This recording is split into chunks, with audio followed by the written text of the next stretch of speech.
বাংলা সিনেমার আলোচিত নায়িকা ইতিকা পাল আবারও সোশ্যাল মিডিয়ায় ভাইরাল।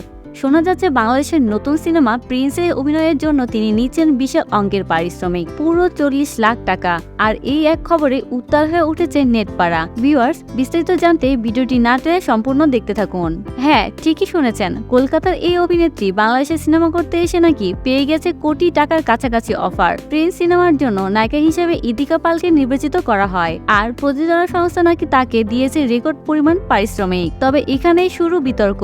বাংলাদেশে অনেক নামকরা নায়িকাও এত বড় অঙ্কের পারিশ্রমিক পান না, তাহলে ইতিকাকে কেন দেওয়া হলো 40 লাখ টাকা?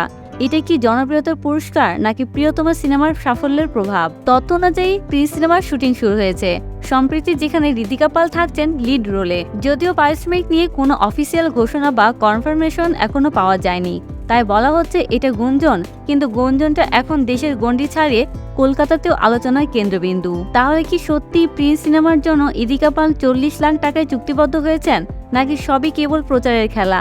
আপনি কি ভাবছেন?